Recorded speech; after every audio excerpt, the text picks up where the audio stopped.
Right guys, YouTube and probably Facebook I suppose. Now, I got an email on Facebook yesterday from Tom asking about Good Times Bad Times by Led Zeppelin.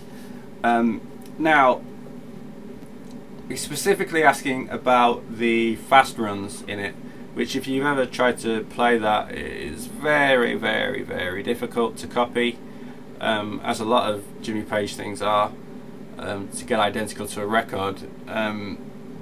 So I want some advice about how I'd approach them, and you know, just general tips, whatever.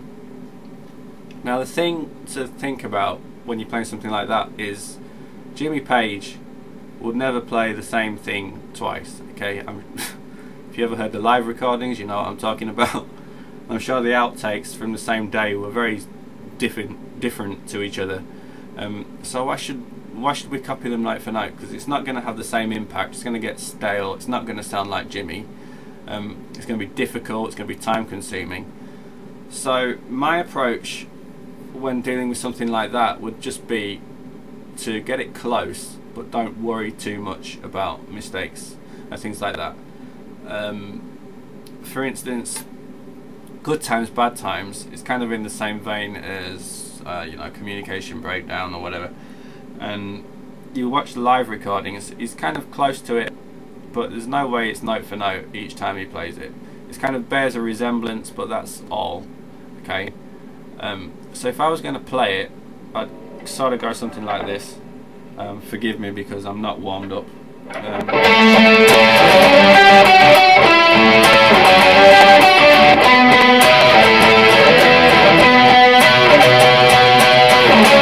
Because I played it wrong.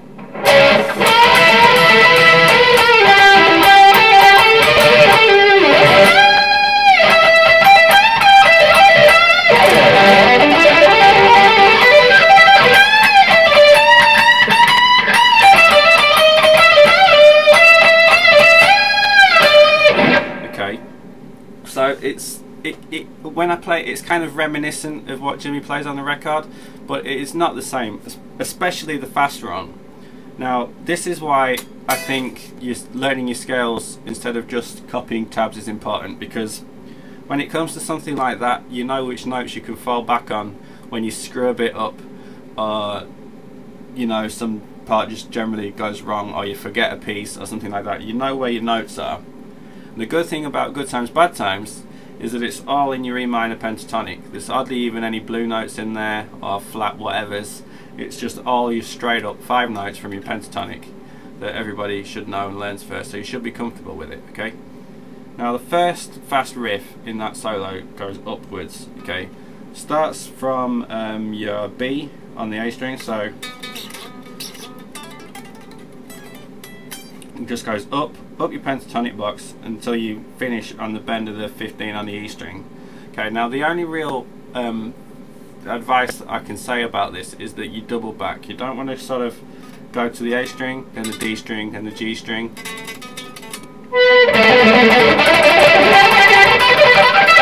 It's no good. You've got to double back and mix it up a little bit so it keeps sounding like you're playing something interesting. It's kind of tricking people's ears. That's the way I do it, because I'm not a clean player. I'm very sloppy. I learned from Jimmy Page, because I learned all his songs first until I'd exhausted all the Led Zeppelin records and then moved on to something else, okay? So you've got to try and just get through it. That's the way I approach it. Just get to the end and hope it sounds right at the end. Right?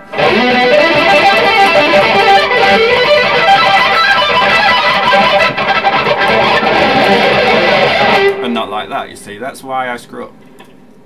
Okay, so once you know what it is that you're actually going to play, then the only thing left to do is actually the technical process of playing it. Now, I'm not a fast player at all. I balls them up all the time, okay? So it's not something that I'm totally qualified to tell you, but the good thing about this particular song is Jimmy is not, you know, a Joe Bonamassa alternate picking monster. He'll play with pull-offs, hammer-ons, you know, slides, things that are going to trick people into thinking you're playing a lot faster than you really are, because this Good Times Bad Times run, because it's all in your pentatonic, it's something you should be comfortable with. See, I can do this whilst I'm talking and not have to worry too much about it. I'm just going up and down the scale. You see, my right hand isn't really doing too much. It is just picking a few notes here and there when I move to a string. The rest is just my left hand spamming up and down, okay? It's not too difficult. Now that is basically all that happens in Good Times Bad Times, right? But the thing that's changing, see what I'm doing there is I'm just going to a different string one after the other. Good Times Bad Times is doubling back. Okay, so it goes up a little bit, back, up a little bit more, back.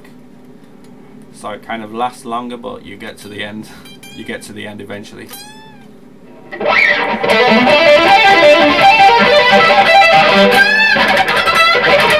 See what I mean? I can't do it when I've got to warm up.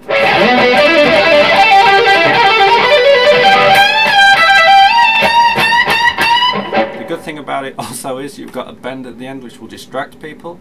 Okay, so if you kind of fob your way through the rise, you can get a big distracting bend and people go, oh wow, he's good, he can play that listen to that bend, wow, he must be a good player, when you've really just ballsed up the intro to it.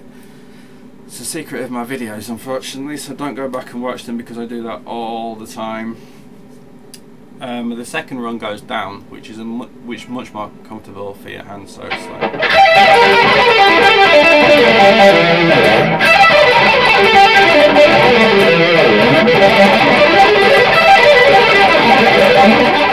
anyway, that is my little input on Good Times Bad Times. Hope that helped, Tom. And any more questions, feel free to ask. I'm going to put most of these videos on Facebook for a while, I think, because YouTube is really getting on my tits with Google+. So, cheers, see you later.